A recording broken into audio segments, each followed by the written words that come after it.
নমস্কার বন্ধুরা, এখন আমি রয়েছি ঝাড়খণ্ডে শিবগাদি ধাম যাওয়ার রাস্তায়।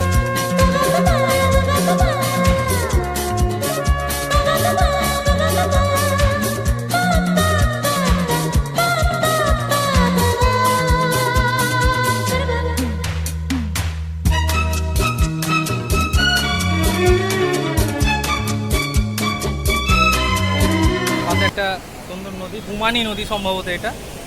তো আমরা এখানে স্নান করব।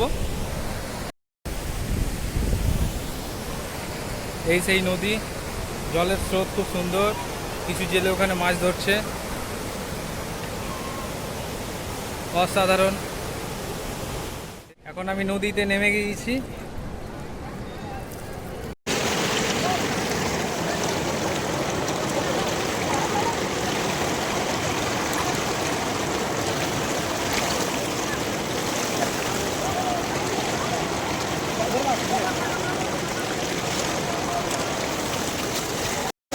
তো নমস্কার বন্ধুরা, এখন আমি রয়েছি শিবগাদি যাওয়ার পথে বুমানি নদীতে।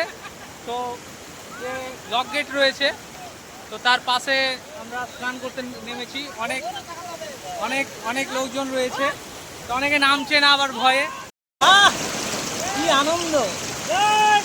এই আনন্দ বর্ণনা করা যাবে না। এই যে জলের গঙ্গা সমজল, এই সমজলে অসাধারণ একটা রূপ।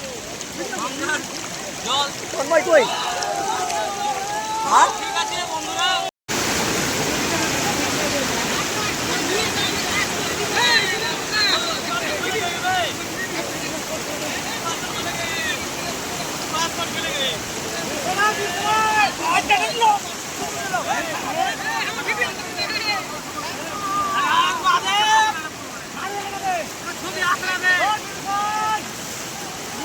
বন্ধুরা, এখন আমি রয়েছি ঝাড়খণ্ডের বুমানি নদীতে। সম্ভবত এটা বুমানি নদী, সম্প্রদায় দেখাচ্ছে। বুমানি নদীর উপরে যে ব্রিজটা রয়েছে, ব্যারেজটা রয়েছে, তার সেখান থেকে ব্যারেজ থেকে জল ছাড়া হচ্ছে। তো আমরা নিচে শিবগাদি ধাম যাওয়ার কথা আমরা এখানে নেমেছি। তো অসাধারণ দৃশ্য আমি দেখাতে বলবো আপনাদেরকে। সঙ্গে আমাদের অনেকেই এসছে।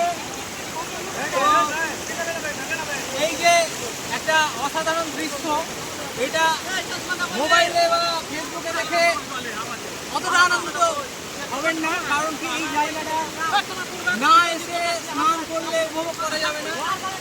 আর এই খরস্রোতা নদীতে হঠাৎ করে জল বৃদ্ধি পাচ্ছে, তো হাড় বা বানের একটা সম্ভাবনা থেকেই থাকে। ভয়টা একটু কম রয়েছে, কারণ কি গ্রামের ছেলে, সাঁতার অল্প স্বল্প জানি, এই জন্য মানুষকে আমি বলি সাঁতার জেনে রাখা অনেকটাই ভালো। এই দৃশ্য আমি অকল্পনীয়। এইরকম নদীতে স্নান করে নিজেকে অনেক গর্বিত মনে হচ্ছে। আর আজকে শ্রাবণ মাসের শেষ সময়, শেষ একটাই কথা বলবো, হর হর মহাদেব, হর হর মহাদেব। তো এই দৃশ্যটা আমি তোমাদের জন্য সংগ্রহ করলাম।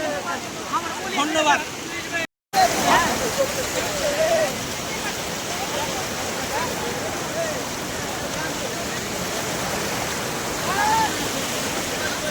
অসাধারণ ভিউ।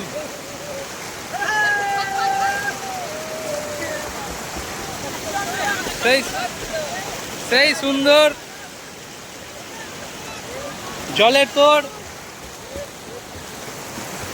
আর সত্যি অসাধারণ লাগছে স্নান করতে এখানে। এই দেখো সেই জলের স্রোত। আমি যখন নেমেছিলাম তখন আমাকে ঠিক স্রোতে টেনে নিয়ে যাচ্ছিল। তো আমি ভয় লাগে না, কারণ কি সাঁতার জানার এটা একটা ফায়দা রয়েছে।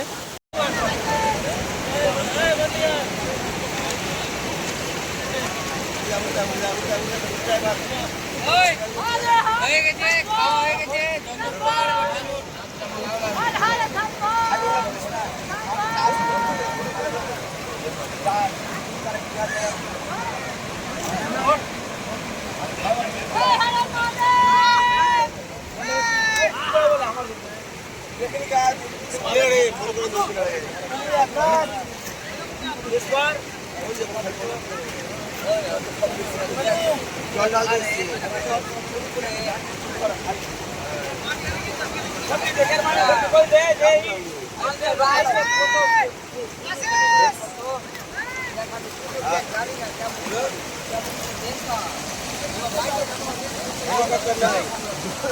बोला